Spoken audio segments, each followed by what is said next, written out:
आ जाइए मेरे प्यारे साथियों, आज हम आपके लिए नेक्स्ट अगला भाग लेके आए हैं, जो कि एक भाग हमने करा दिया आपका केमिस्ट्री का चल रहा है।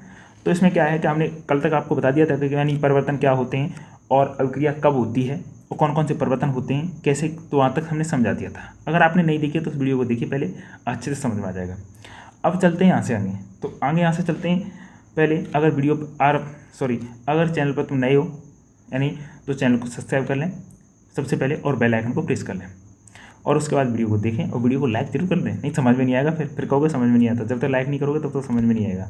तो सुनो, रासायनिक परिवर्तनों को प्रदर्शित करना यानी कैसे प्रदर्शित करेंगे, तो सुनो, शब्द समीकरण द्वारा और एक रासायनिक समीकरण द्वारा। ठीक, एक तो शब्द समीकरण द्वारा, एक रासायनिक समीकरण द्वारा। तो शब्द समीकरण पहला ले लेते हैं। क्या होता है शब्द समीकरण? होता है कि जब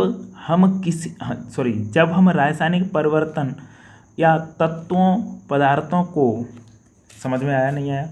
जब हम रासायनिक परिवर्तनों, कोई परिवर्तन हुआ उन्हें, या तत्वों या पदार्थों, एक ही बात है कह सकते हो, ठीक है, तत्व कह दो पदार्थ कह दो, जो टेबल वाली होती है। टेबल नहीं आती आपको पता है, टेबल समझा देंगे 2 मिनट में, टेबल बहुत अच्छे से समझाते थे हम। तो पदार्थों को शब्दों के द्वारा दर्शाते प्रदर्शित करते हैं, तो हाइड्रोजन और ऑक्सीजन के संयोग से जल का निर्माण होता है। समझे? हाइड्रोजन और ऑक्सीजन के संयोग से जल का निर्माण होता है। किसका बेटा? जल का निर्माण होता है। तो हाइड्रोजन प्लस ऑक्सीजन बराबर क्या निकलेगा? जल। हम ऐसे बनाते हैं, कुछ नहीं समझ पाए। जो तत्व होते हैं, जो पदार्थ होते हैं, उन्हें हिंदी में लिख देते हैं, यानी जो शब्दों में लिख देते हैं। शब्द है ये, वो रासायनिक बोल जाता है, उसमें संकेतों में लिखा जाता है, तो उसे शब्द में लिख देंगे, वो क्रिया किस में आएगी? शब्द समीकरण हो जाएगा वो। ठीक, जैसे कि हाइड्रोजन प्लस ऑक्सीजन क्या बनता है? जल बनता है। अब ये नहीं सोचना बनता कैसे, क्या है, कैसे नहीं, कुछ नहीं है, बस सिर्फ ये मान लो। अभी हम समझाएंगे, सिर्फ ओके देखो तुम बस। अब नेक्स्ट चलते हैं आगे। अपना दिमाग मत चलाओ, दिमाग हम चला रहे हैं, बस समझिए आप। तो सुनो, अब क्या करना है आपको, यहाँ से रासायनिक समीकरण। तो इसमें क्या है? रासायनिक समीकरण, अभी तो शब्द समीकरण बताया था। तो रासायनिक अभिक्रिया में भाग लेने वाले विभिन्न तत्वों या पदार्थों या उनके चिन्ह, प्रतीक एवं रासायनिक सूत्रों के द्वारा संकेतक रूप में दर्शाया जाए। नहीं सर जी, हमारे समझ में नहीं आ रहा। अरे क्यों नहीं आ रहा, एक बार फिर समझिए। तो देखो सुनो, करना समीकरण कहलाता है। एक बार आप खुद पढ़िए, ये समझ में नहीं आ रहा तो चलो काट दो, एक कर सर, नहीं काटा तो नहीं समझ में आ रहा तो इसे देख लो। 2 बनाए हमने, इसलिए बनाए कि एक समझ में आए, द्वारा समझ में आए। इसका अभिकारक, ये अभिकारक था। तो अभिकारक एवं उत्पाद को उनके चिन्ह, प्रतीक तथा रासायनिक सूत्रों का प्रयोग करके संकेत रूप में प्रदर्शित करना रासायनिक समीकरण कहलाता है। ठीक है, अरे सर अब समझ में आएगा। तो जैसे कि उपयुक्त ऊपर दिए गए उदाहरण को देखें और इसे इस प्रकार लिख सकते हैं। कैसे? नीचे देखते हैं। अब देखिए, इसे इस प्रकार नहीं लिख सकते। देखो क्या किया हमने, यहाँ पर दिए गया है, तो इसे देखो H2, हाइड्रोजन को क्या कहते हैं? H2, और ऑक्सीजन को O2। ठीक, वैसे दोनों की अभिक्रिया कराई तो क्या बन गया? ये जल। ये क्या है बेटा? जल है ये। ठीक, बन गया। तो इसे कहते हैं अभिकारक। ऐसे ही या किसकी? कार्बन की करा दी और ऑक्सीजन की करा दी, तो क्या बन गया? Carbon dioxide.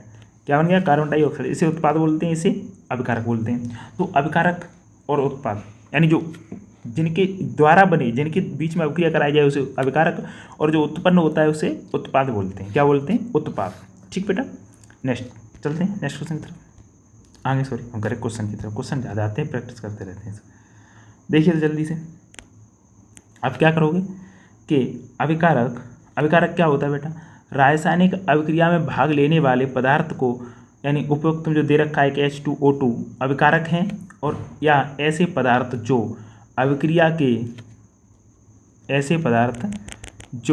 अभिक्रिया के समीकरण के बाईं ओर लिखे जाते हैं, तो क्या कहलाते हैं? अभिकारक कहलाते हैं। उत्पाद क्या होता है? रासायनिक अभिक्रिया के फलस्वरूप बना पदार्थ जो बनता है उसे कहते हैं उत्पाद। ठीक बेटा, समझ में आया आपके? नहीं आया?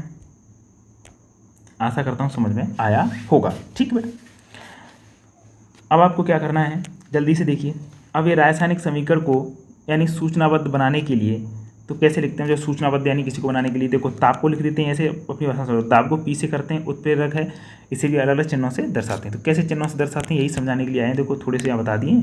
अगर जलीय विलयन है तो उसको AQ समझ रहे, इक्वस, और द्रव है, द्रव के लिए L क्योंकि लिक्विड, ताप के लिए T टेम्परेचर, या फिर ऐसे बना दो, ये वाला दिख रहा है ना त्रिभुज जैसा, या T बना दो ताप के लिए। ठोस के लिए S बना देते हैं यानी सॉलिड, गैस के लिए G, या फिर ऐसे भी कर सकते हो, निकल रही है तो निष्कासित और आ रही है तो ऐसे, ठीक है, नीचे की तरफ देख। चलते हैं आगे।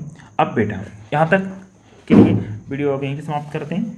अब अगली वीडियो में बताएंगे आपको कि संतुलित समीकरण क्या है। देखो क्वेश्चन में NCERT की तरह डेवलप करता हूँ। संतुलित समीकरण, संतुलित रासायनिक समीकरण ऐसे भी पूछ सकता है। संतुलित रासायनिक समीकरण क्या है, रासायनिक समीकरण को संतुलित करना क्यों आवश्यक है, ये सब पूछ सकता है।